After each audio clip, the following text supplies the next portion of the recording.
할렐루야. 오늘 읽은 말씀의 제목은 하나님의 임재입니다. 오늘 읽은 말씀에 보면 여호와여 주의 장막에 유할 자 누구 오며 주의 성산에 거할 자 누구 오니까 라고 말씀하셨습니다. 이 주의 장막과 성산은 하나님이 거하시는 거룩한 처소를 말씀합니다. 이 거룩한 하나님이 계시는 장막과 성산에 함께 한다는 말은 우리가 하나님의 임재에 참여한다는 뜻입니다. 하나님의 계신 곳에서 그와 동행하며 임재를 누린다는 뜻입니다. 이것은 제가 누누이 말하지만은 인간이 하나님으로부터 받는 가장 기본적이고 또 가장 큰 복이라고 할 수가 있습니다. 인간이 범죄하기 전에 누렸던 지복의 상태가 하나님과 동행하며 그의 임재를 누리는 것이라고 말씀했습니다. 그것이 에덴에서 타락하기 전에 아담과 하와가 누렸던 지복이었습니다. 이러한 복이 범죄로 말미암아 하나님이 인간을 떠나게 됨으로써 이 복을 상실하게 되었습니다.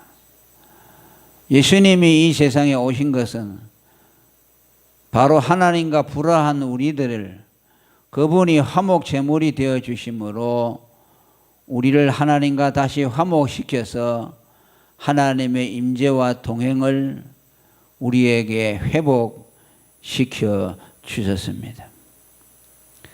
그래서 이것을 성도가 받고 누리는 최고의 복이라고 하는 겁니다. 시편 100편 4절에도 감사함으로 그 문에 들어가며 찬송함으로 그 궁정에 들어가라고 말합니다. 하나님의 임재 아래 들어가라는 뜻입니다. 시편 65편 4절에도 주께서 택하시고 가까이 오게 하사 주의 뜰에 거하게 하신 사람은 복이 있나이다라고 말합니다. 인간이 누릴 수 있는 복이 어떤 복이냐? 하나님 가까이 가게 해서 그의 거하시는 뜰에 거하는 것이라고 말씀합니다. 물론 오늘 이 본문은 천국에 들어갈 자격자가 누구냐 하는 의미도 없는 것은 아닙니다만은 오늘 이 말씀이 우리에게 주시는 근본적인 의미는 구원을 받아서 하나님과 화목된 성도가 계속해서 하나님이 계신 곳에서 그의 임재와 동행을 누린다는 것을 말씀하고 있습니다. 그래서 성경은 하나님의 임재를 두 가지로 표현합니다. 우리가 하나님이 계신 성산에 들어가서 그와 동행한다는 것으로 말씀하기도 하고 또 하나님이 우리를 성전 삼아서 우리 안에 들어와 거하심으로 우리가 하나님의 임재를 누린다고 말씀합니다. 이것은 다 똑같은 의미입니다. 우리가 하나님이 계신 곳에 들어가서 그의 임재를 경험하는 것이나 우리가 하나님의 성전이 되어서 우리 안에 들어와 계시는 것은 다 같은 뜻입니다. 한마디로 우리가 하나님과 동행하며 그의 임재를 누린다는 뜻입니다. 계시록 3장 20절에 볼지어다 내가 문 밖에 서서 두드리노니 누구든지 내 음성을 듣고 문을 열면 내가 그에게로 들어가 그로 더불어 먹고 그는 나로 더불어 먹으리라. 이 장면은 반대적인 의미죠. 주님이 우리 안에 들어오셔서 임재의 복을 누리도록 해 주신다는 말씀입니다. 구원이라는 말은 다른 말로 하면 하나님과 화목한다는 뜻입니다. 죄로 인해서 하나님과 원수되었던 인간들이 그 아들의 희생으로 말미암아 하나님과 원수된 것이 다 처리되어지고 하나님과 화목해지는 것을 구원이라고 말씀합니다. 이것은 예수 그리스도를 믿음으로 단번에 이루어집니다. 예수님의 피로 인하여 그 믿음으로 말미암아 하나님과 화목해졌다고 말씀합니다. 예수의 피가 뿌려지고 우리는 그 예수를 믿음으로 하나님과 우리 사이에 화목이 이루어지는데 이것은 단 한 번 믿음으로 성취됩니다. 그 화목은 뭐 여러 번 있는 것이 아닙니다. 또 믿고 또 믿고 또 믿고 믿었다가 원수가 되고 또 원수가 되었다가 하나님과 화목이 되고 또 화목되었다가 또 하나님과 원수 되었다가 이렇게 반복되는 것이 아닙니다. 그 화목은 예수의 피를 믿음으로 단번에 화목이 되어집니다. 그러나 오늘 여기 말하는 하나님의 임재와 동행은 이미 예수의 피로 화목하게 된 자가 계속해서 하나님과 화목을 누린다는 뜻입니다. 다시 화목을 필요로 한다는 뜻이 아니고 이미 화목해진 하나님과 우리 사이에서 우리가 계속해서 하나님과의 화목을 누린다는 뜻입니다. 로마서 5장 2절에 우리가 믿음으로 어렵다 하심을 얻었은즉 우리 주 예수 그리스도로 말미암아 하나님으로 더불어 화평을 누리자라고 말합니다. 예수를 믿으면 어렵다함을 받습니다. 어렵다함을 받는 그 자체가 하나님과 화목되는 겁니다. 그러면 그 다음에 어떤 단계로 들어가야 됩니까? 화목하게 된 그 화목을, 화평을 누리고 산다는 것입니다. 그것을 화목을, 화평을 누리자는 뜻입니다. 이것이 인간이 누릴 수 있는 최고의 행복입니다. 아멘. 예수 믿는 사람의 복을 이것을 두고 말하는 거예요. 우리는 세상에 어떤 것을 소유해서 행복하는 것이 아니고 하나님과 화목한 것을 통해서 복을 누리는 겁니다. 그래서 이 한 번 화목된 자는 하나님과 다시는 그 화목이 깨어지지 않습니다. 우리가 설령 하나님께 잘못하고 범죄하고 하나님을 실망시켜 드리는 일이 있다 할지라도 예수의 피로 한 번 화목된 자는 하나님과 절대로 원수가 되지 않습니다. 그럼에도 불구하고 하나님과 우리 사이에 화목을 누린다 하는 문제는 다른 문제라는 겁니다. 화목은 깨어지지는 않지만 사람에 따라서 하나님과 화목을 어느 정도로 누리느냐 하는 것은 사람마다 차이가 있다는 뜻입니다. 어떤 사람은 하나님과의 화목을 아주 만끽하며 사는 사람이 있고 어떤 사람은 하나님과 화목을 겨우 누리며 사는 사람이 있습니다. 이 사람들은 어떤 사람들입니까? 하나님의 성령을 근심시키고 자기의 욕심과 자기의 정욕을 따라서 사는 사람들을 두고 하는 말입니다. 우리가 친구 간에도 친구지만은 잘 지내는 친구가 있고 티격태격 싸우면서 지내는 친구가 있죠. 부부 간에도 마찬가지죠. 부부는 깨어질 수가 없지만은 그 부부가 아름답게 화평하며 동거하는 부부가 있는 반면에 티격태격하며 화목하지 못하는 부부도 있습니다. 하나님과 우리와의 화목이 그런 의미라 하는 뜻입니다. 그래서 우리는 하나님과 화목하고 동행과 임재를 누리기 위해서 오늘 하나님이 그 말씀을 통해서 우리에게 그 비결을 가르쳐 주고 있는 겁니다. 그 첫째가 무엇입니까? 정직하게 행하는 자라고 말씀합니다. 그렇죠? 주의 장막에 유할 자 누구며 주의 성산에 거할 자 누구오니까 라면서 2절에 정직하게 행하는 자라고 말씀합니다. 여기 정직하다는 말씀은 완전하다는 뜻입니다. 할렐루야. 순수하고 신실하고 완전하다는 뜻입니다.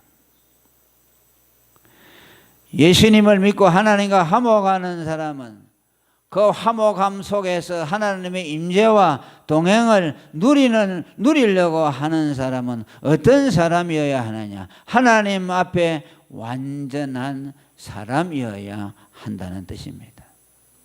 하나님이 아브라함에게 나타나셨어도 그에게 믿음으로 어렵다 함을 입혀주신 이후에 하나님이 아브라함에게 요구하신 것이 뭐예요? 아브라함이 99세 때에 여호와께서 아브라함에게 나타나서 그에게 이르시되 나는 전능한 하나님이라 너는 내 앞에서 행하여 완전하라고 말씀합니다. 이미 아브라함은 믿음으로 어렵다함을 받았습니다. 갈대아 우르에서 하나님이 그를 찾아와서 하나님께서 고향을 떠나라고 하시고 또 그 뒤에 하늘의 무비를 보여주면서 네 자손이 이와 같이 많을 것이라 했을 때 그걸 믿었습니다. 믿음으로 아브라함은 이미 어렵다함을 받고 하나님과 화목했습니다. 그 일이 있고 난 이후에 하나님이 아브라함에게 나타나서 너는 내 앞에서 완전하라고 말합니다. 신명기 18장 13절에 하나님께서 이스라엘 백성들 향해서 너는 내 하나님 여호와 앞에 완전하라는 명령을 주고 계십니다. 너희가 이렇게 내 앞에서 완전하면 너희가 나와 동행하고 임재하며 충만한 화목을 누리게 될 것이라는 뜻입니다. 그러면은 여기서 성경이 말하는 그리스도인들의 완전이라는 것은 무엇을 말씀하는가? 흔히 우리는 이것을 도덕적인 완전과 연결 지우는 경우가 많습니다.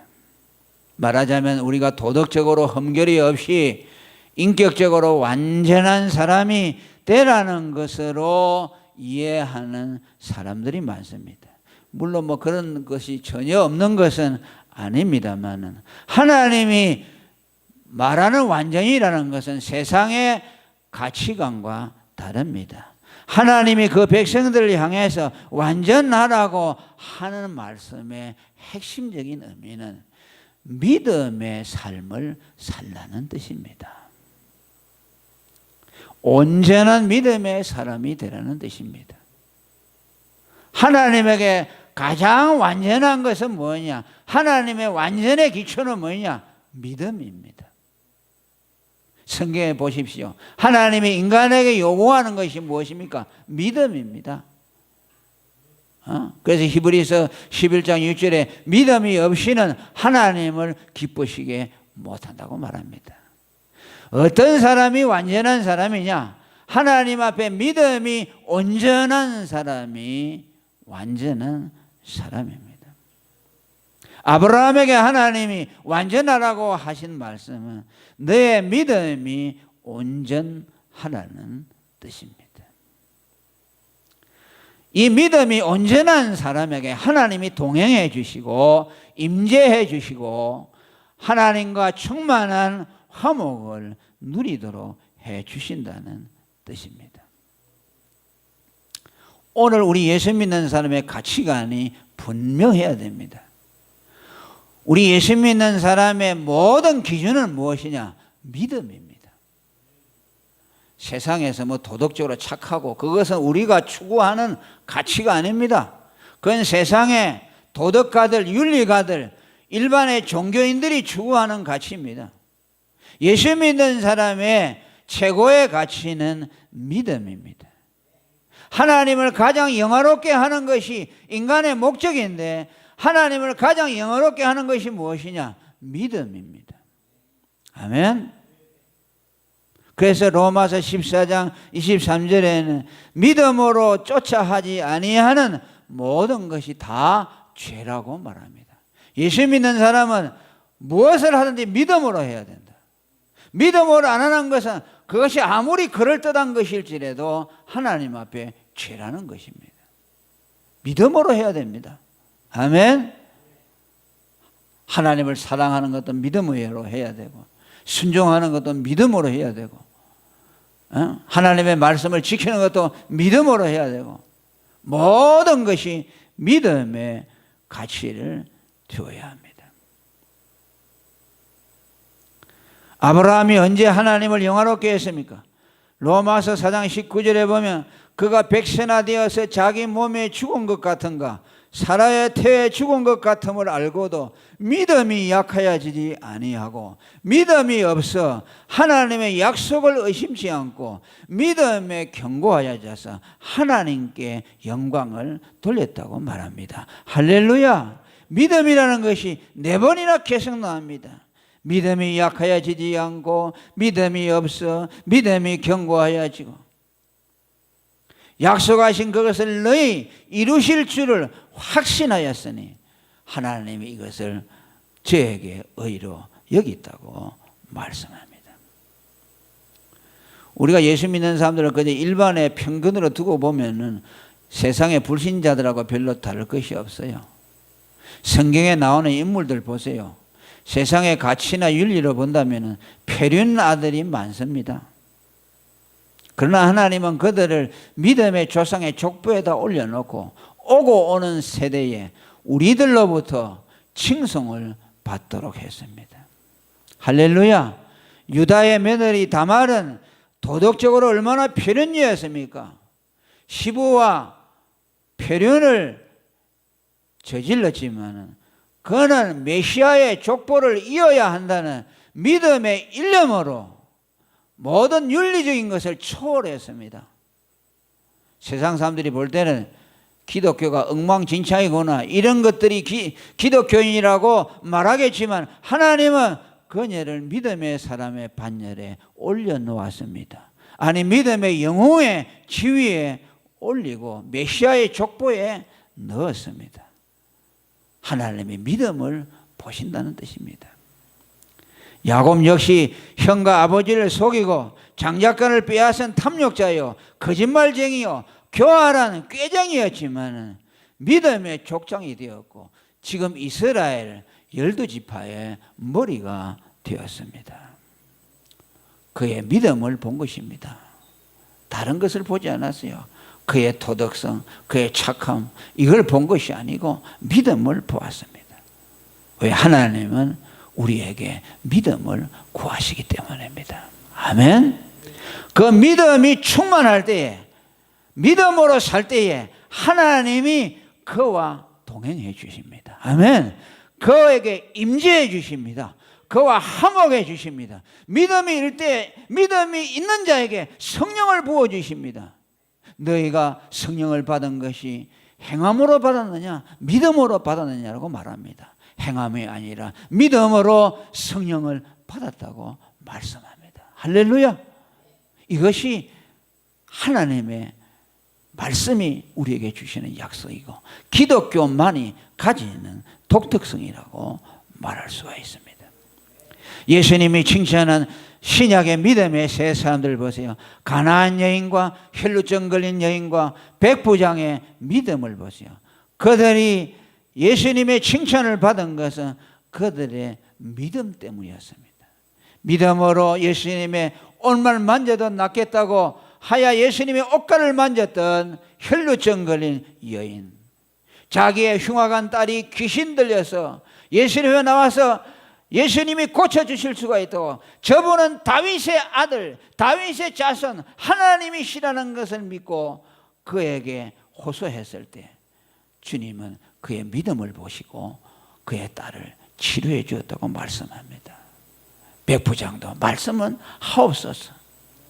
주님이 말씀만 하시면 내 종이 낫겠다는 믿음을 보였을 때 주님이 그를 치료해 주셨습니다. 오늘 저와 여러분은 믿음의 사람이 되어야 합니다. 하나님이 우리에게 구하시는 것이 믿음입니다. 이 믿음을 가진 자에게 하나님이 함께 하시고 임재해 주십니다. 둘째는 공의를 일삼는 자에게 하나님이 함께 하시고 임재해 주신다고 말씀합니다. 정직하게 행하며 공의를 일삼으며 라고 말씀합니다. 이 공의라는 것은 옳은 것을 말하고 또 의리라는 뜻을 가지고 있습니다. 한마디로 말하면 공의를 이루는다 하는 것은 의를 숭상하고 의를 추구하며 사는 것을 말씀합니다. 그럼 하나님이 우리에게 말씀하는 그 의라는 것이 무엇을 말할까? 이 세상에서 세상의 공의를 실현하고 바르게 사는 것을 말씀하는 것이 아니라 하나님의 의가 우리에게 말씀해 주는 것은 믿음의 의를 말씀합니다. 하나님이 제자들에게 너희 의가 바리새인과 서기관들의 의보다 낫지 아니하면 결단코 아무도 천국에 들어갈 수 없다고 말씀합니다. 예수님이 여기서 제자들에게 말하는 그 의는 바리새인과 서기관들이 지키려는 율법적이고 공의적인 그 의가 아니라 그 의와는 전혀 다른, 그 의보다 다른 나은 의를 말씀하고 있는데, 그것은 바로 하나님의 의인데, 그 하나님의 의는 믿음으로만 우리에게 주어지는 겁니다. 오늘 하나님이 임재해 주시고 그와 동행해 주시는 사람은 어떤 사람이냐? 이 하나님의 의를 위해서 사는 사람, 이 의를 추구하고 이 의에 전념하는 사람들에게 하나님이 임재해 주시고 동행해 주신다는 것을 말씀합니다. 예수님은 마태복음 6장 33절에 산상수훈의 결론과 같이 말씀합니다. 모든 것을 다 말씀한 이후에 결론적으로 뭐라고 말합니까? 너희는 먼저 하나님의 나라와 그 의를 구하라고 말씀합니다. 할렐루야! 이 하나님의 의, 예수님이 말하는 하나님의 의는 구약에서 말하는 그 하나님의 의의 성취를 말씀합니다.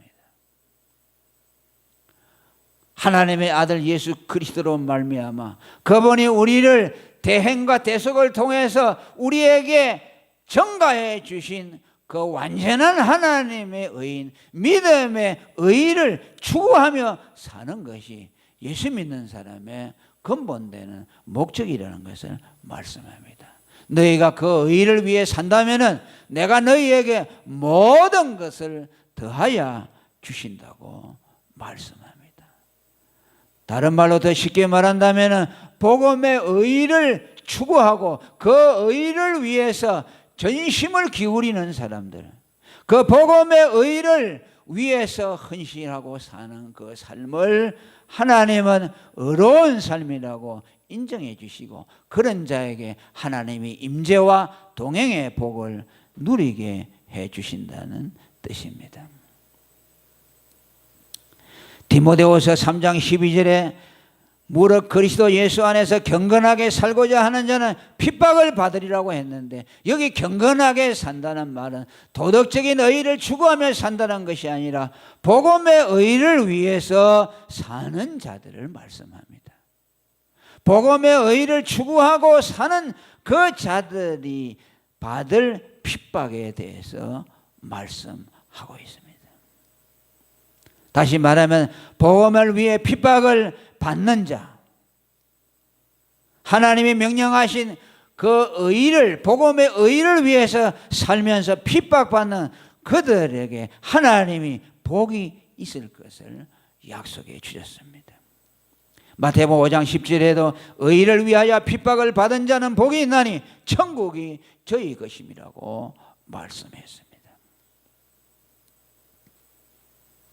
디모데후서 1장 6, 8절에도 오직 하나님의 능력을 쫓아 복음과 함께 고난을 받으라고 말씀하고 있습니다. 오늘 여러분, 우리가 추구해야 될 의가 바로 이 복음의 의입니다. 이 복음의 의만이 하나님 앞에 인정을 받을 수가 있으며 이 복음의 의를 가진 자만이 하나님 앞에 설 수가 있습니다.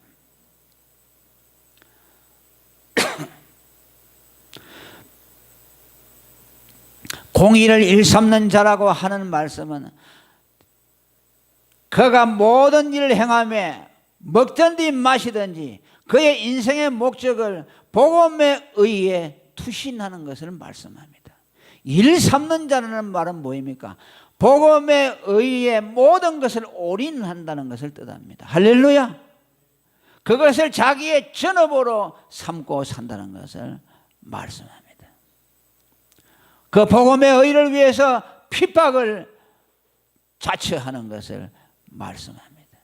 그 복음의 의를 위해서 전심을 기울이는 것을 말씀합니다. 이렇게 할 때 하나님이 그에게 임재해 주시고 하나님이 그와 함께 하시는 복을 경험하게 될 것입니다. 저번에도 몇 번 말씀했습니다. 존 버년이라는 영국의 청교도가 복음을 전할 때마다 예수님이 우리의 의가 되어주시고 그분을 믿음으로 우리는 하나님 앞에 의롭다함을 받는다는 그 복음을 말할 때마다 어디에서 솟아나는지 내게서 강한 확신이 들고 하나님이 사자가 내 옆에서 나를 붙들어 주는 것을 경험했다고 그는 고백하고 있습니다. 하나님의 임재는 어떤 사람에게 주어지느냐? 복음을 말하는 사람, 복음에 헌신하는 사람, 복음을 위해서 애쓰는 사람에게 하나님이 함께 하심을 보여주십니다. 예수님이 마태복음 마지막 장에서 제자들을 파송하면서 너희는 모든 족속에게로 가서 그들에게 복음을 전하고 제자를 삼아라고 말씀합니다. 그러면서 뭐라고 합니까? 세상 끝날까지 내가 너희와 함께 하시리라고 말씀합니다. 무슨 말입니까? 하나님이 우리와 함께 하신다는 것을 누구에게 경험시켜 주느냐? 복음을 전하는 그 사람에게 하나님이 그와 함께 하신다는 것을 경험시켜 준다는 뜻입니다. 할렐루야. 성령을 보내주신 목적도 그것입니다. 복음을 전하는 입이 될 때에 그 입에 성령이 오셔서 증거해 주심으로 하나님이 그와 함께 하신다는 것을 확실하게 믿어지게 합니다. 그래서 이것을 경험한 사람들은 복음을 전하도록 되어 있어요. 여러분들 우리가 생각할 때는 아이고 복음 전하는 거 이거 힘들겠지 어떻게 전할까 생각하죠. 그런데 복음 전하는 사람들의 얘기를 들어보면요 재미가 있어서 전한답니다. 왜? 내가 복음을 말하면 성령이 오셔서 나와 함께 하신다는 것을 자기에게 증거해 주시나. 그러니까 그것이 얼마나 행복이냐. 하나님의 임재를 내게 경험시켜 주니 그것을 경험하고 그것을 복으로 생각하여서 하나님의 말씀을 전하는 일에 그들은 헌신을 하게 되는 겁니다. 오늘 우리가 무능한 것은 하나님의 임재의 경험이 부족하기 때문에 그렇습니다. 하나님이 우리와 함께 하시고 나와 동행하시고 그분이 내게 함께 하신다는 것을 보여줄 때에 우리는 강한 자가 될 수 있습니다. 모든 어려움을 이겨나갈 수 있습니다. 우리의 약함을 이겨나갈 수 있습니다. 하나님의 오늘 여호와의 성산에 올 자가 누구냐? 내 장막에 거할 자가 누구냐고 말씀하는 것은 바로 그 아들의 피를 통해서 하나님과 우리를 화목시켜 주시고 다만 화목한 것으로 그치지 아니하고 그분이 임마누엘이 되셔서 우리에게 임재해 주시고 우리와 동행해 주실 것을 약속해 주신 말씀입니다. 그 복을 우리에게 주시겠다는 약속입니다. 그러기 위해서 너희는 하나님 앞에서 완전한 사람이 되라. 믿음의 사람이 되라. 온전한 믿음의 사람이 되라. 복음을 전하는 입술이 되라. 하나님의 의를 선포하는 복음의 의의 추구자가 되라고 오늘 우리에게 말씀해 주고 있습니다. 다른 말로 하면 하나님이 임재의 복을 우리에게 은혜로 주시겠다는 뜻입니다. 그 임재의 복을 누리기 위해서 이 두 가지를 주님이 우리에게 명령해 주신 것입니다. 오늘 우리는 이 말씀을 하나님의 축복의 말씀으로 받으시고 이것이 짐이 아니라 우리에게 주신 하나님의 가장 큰 지복인 줄 알고 하나님 앞에 믿음의 온전함을 누리고 또 하나님의 의를 선포하는 복음의 의를 구하는 삶을 통해서 하나님이 함께 하시는 축복을 우리 모두 누리는 저와 여러분이 되기를 축원합니다. 통성으로 기도하겠습니다. 하나님 아버지 감사합니다. 성령으로 함께 하시고 오늘도 우리에게 참으로 하나님의 성산과